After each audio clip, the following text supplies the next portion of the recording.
Hello दोस्तों, आज के इस वीडियो में हम बात करेंगे औसत निकालने की विधि, पग विचलन विधि। इसके अलावा भी दो विधियां होती हैं, तो हमने उनके लिए भी एक अलग से वीडियो बनाया है। और ये पग विचलन विधि 10th के लिए बहुत इम्पोर्टेंट चैप्टर होता है, ये 10th क्लास के लिए NCERT। तो यहाँ पर एक बारंबारता बनी हुई है, हम लोग इसी को हल करते हैं। तो यहाँ पर लिखा हुआ है कि क्लास X की हम मान लेते हैं कि गणित का ये प्रांतांक दिया हुआ है वर्ग अंतराल के रूप में। जैसे कि 10 से 25 के बीच में जो अंक मिले हैं, इसमें 2 छात्र हैं, और 25 से 40 के बीच में जो अंक मिले हुए हैं वो 3 हैं, और 40 से 55 के बीच में 7 विद्यार्थी हैं जिन्होंने इतने अंक पाए हुए हैं। इसी तरह से 85 और 100 के बीच में 6 विद्यार्थी हैं जो 85 अंक से 100 के बीच का अंक इनको मिला है। तो उसके लिए एक सूत्र होता है पग विचलन निकालने के लिए, ये हमें याद करना होगा कि ए प्लस, इसको समेसन पढ़ते हैं, एफ आई इंटू यू आई बटा समेसन एफ आई। समेसन को इस तरह से लिखा जाता है, समेसन मतलब होता है कुल आंकड़ों का जोड़, और गुणे एच है। तो एच जो होता है वो वर्ग की माप होती है, यानी निम्न सीमा में अगर उच्च सीमा को हम घटा दें तो वर्ग का परिमाप निकल आता है। जैसे यहाँ पर 40 से 55 लिखा हुआ है, तो 40 जो है तो वो निम्न सीमा है, और 55 जो है तो वो उच्च सीमा है। तो 55 में अगर हम 40 को घटाएंगे तो यश निकल आएगा इस तरह से। लेकिन ये सूत्र हमें याद करना होगा, बहुत आसान है याद करना। तो ये पग विचलन का सूत्र है, यानी ए प्लस समेसन एफ आई और यू आई बटा समेसन एफ आई गुणे एच। इस तरह से हमारे पेपर में आएगा। तो हमें फिर एक सारणी बनाना पड़ेगा। तो सारणी बनाने के लिए हमें बस यही ख्याल रखना होता है कि जो इस सूत्र में है तो वही हमें निकालना होता है। हमें चाहिए एफ आई और यू आई। तो एफ आई यू आई यहाँ पर तो लिखा हुआ है, लेकिन हमें ये पता करना पड़ेगा कि यू कैसे निकलता है। तो यू निकालने के लिए एक्स में ए घटाना पड़ेगा और एच का भाग देना पड़ेगा। तो जो ए होता है वो होता है कल्पित माध्य। अगर आप याद नहीं कर सकते तो इस चीज़ का ध्यान रखिए कि ये तो वर्ग अंतराल रहेगा, एफ आई रहेगी, फ्रिक्वेंसी रहेगी, ये बारंबारता रहेगी। फिर हमें एक्स आई निकालना पड़ेगा। तो जो एक्स होता है वो मध्य बिंदु होता है, मध्य बिंदु को वर्ग चिन्ह भी बोलते हैं। तो हमें एक्स निकालना पड़ेगा। तो जो x निकालने के लिए हमें उच्च सीमा और निम्न सीमा को जोड़ के 2 का भाग लगाना होता है, ये चीज़ हमें ध्यान रखना होगा। तो 10 और 25 को हम जोड़ेंगे तो आएगा 35, और 35 में 2 का हमें फिर भाग लगाना पड़ेगा।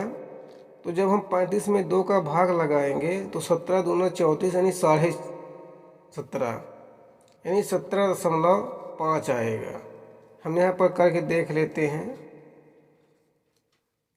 2 एक कम 2, 1 5, 2 सत्ते 14, 1.0 रखेंगे तो 2 पंचा 10, ये कट जाएगा, यानी 17.5 आएगा। यानी कहने का मतलब ये है कि जो मध्य बिंदु है, वर्ग चिन्ह है, वो उच्च सीमा और निम्न सीमा को जोड़कर, ये उच्च सीमा है और ये निम्न सीमा है, इन दोनों को जोड़कर अगर हम 2 का भाग लगाएंगे तो इस तरह से प्रत्येक वर्ग में करना पड़ेगा, प्रत्येक वर्ग अंतराल के साथ करना पड़ेगा। 25 और 40 को हम जोड़ेंगे और फिर 2 का भाग लगाएंगे तो 32.5 आएगा। इसी तरह 47.5, इसमें आएगा 62.5, 77.5, और इसमें आएगा 52.5। अब हमें डी निकालना है। तो डी के लिए यहाँ पर लिखा हुआ है एक्स ऋण ये, यानी एक्स में ए को घटाना है। तो अब हमें ए कहाँ मिलेगा? ए मतलब होता है कल्पित माध्य, मतलब एक ऐसा माध्य जिसकी हम कल्पना करते हैं। जैसे 1 2 3 4 5 6 है। अब 6 के बीच में क्या आएगा?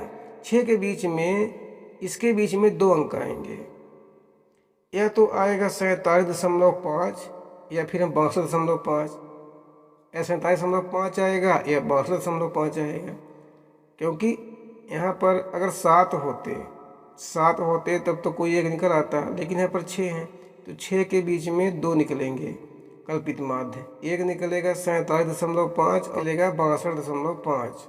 ए बराबर कितना लेते हैं? 47.5। ए बराबर हम 47.5 ले लेते हैं इसको। अब हमें डी निकालना है तो x ऋण a करना पड़ेगा। x ऋण a का मतलब ये है कि 17.5 में हमें 47.5 को घटाना पड़ेगा। यहाँ पर घटा के देखते हैं। 17.5 में हमें घटाना पड़ेगा ऋण 47.5, तो ये शून्य हो जाएगा, 7 में 7 घटेगा शून्य हो जाएगा। तो ये नहीं घट रहा है, तो हमें किस तरह से लिखना पड़ेगा? तो हमें इसको लिखना पड़ेगा। तो यहाँ पर हम घटा के देखते हैं तो 17.5 में 47 नहीं घटेगा, तो हमें लिखना पड़ेगा कि 47.5 और 17.5, ये शून्य, 7 में 7 घटेगा शून्य, और ये दशमलव, 4 में 1 घटेगा तो 3, 30.0। तो 30.0 तो 0 नहीं लिखा जाएगा, लिखा जाएगा 30।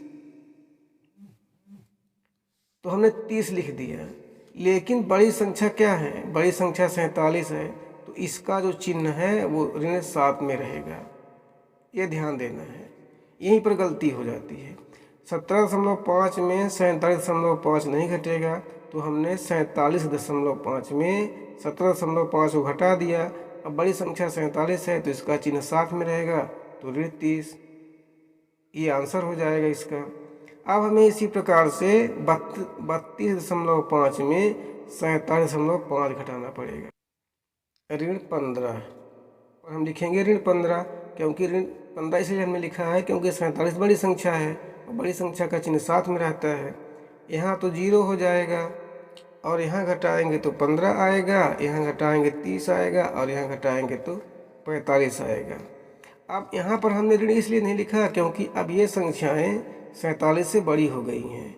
ये 62, 77, 92, 47 से बड़ी हो गई हैं, इसलिए धनात्मक हैं। तो यू आई निकालने के लिए x ऋण a जो निकला है ये ऋण 30, इसीलिए हमने d निकाल दिया है ताकि h का अब भाग दे के यहाँ पर हम लिख दें।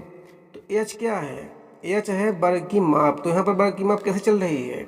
10 से 25, 25 से 40, कितने का अंतर है इसमें? इसमें अंतर है 15 का, 15 का अंतर है इसमें। तो हम 30 में 15 का भाग लगाएंगे तो ऋण 2 आएगा, फिर यहाँ पर ऋण 1 आएगा, शून्य, 15 शून्य शून्य। यहाँ पर जो h बराबर है वो है 15।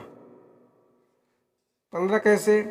25 में 10 को घटाएंगे तो 15 आएगा, 40 में 25 को घटाएंगे 15 आएगा, 55 में 40 को घटाएंगे तो 15 आएगा।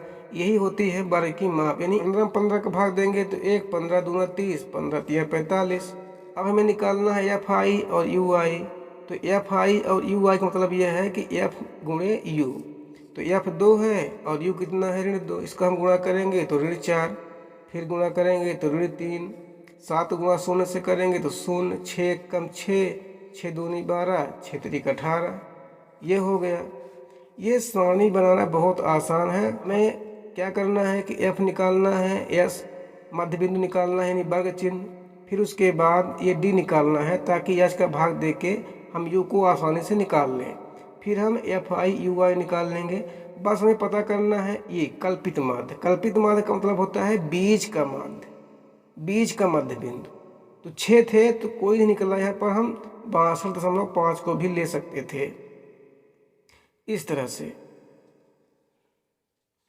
अब हमें क्या करना है कि फ्रीक्वेंसी को जोड़ना है, यानी बारंबारता को हमको जोड़ना है। तो 30 विद्यार्थियों की बात हो रही थी, तो यहाँ पर ये जो f है यानी समेसन एफ आई कितना होगा? ये 30, इसको हम जोड़ेंगे तो 30 आएगा। और हमें चाहिए क्या? एफ आई यू आई चाहिए। हमें सूत्र में एफ आई यू आई चाहिए, तो इसको हमको जोड़ना पड़ेगा। तो समेसन एफ आई यू आई बराबर, इसको हम जोड़ेंगे तो आएगा 29। अब हम रख देंगे सूत्र में मान, यानी x बार बराबर निकालेंगे। a कितना था? 47.5, या समेसन एफ आई यू आई कितना निकला? 29। अब बटा, अब समेसन एफ आई हमें लिखना है तो 30 और गुणे h का मतलब 15। तो ये 15 दूना 30 हो जाएगा। 29 में 2 का हम भाग लगाएंगे तो 14.5 आएगा। 47.5, अगर हम 29 में 2 का भाग लगाएंगे तो 14.5 आएगा। इसको हम जोड़ देंगे तो 62, यही हमारा आंसर हो जाएगा। तो आज के वीडियो में बस इतना ही।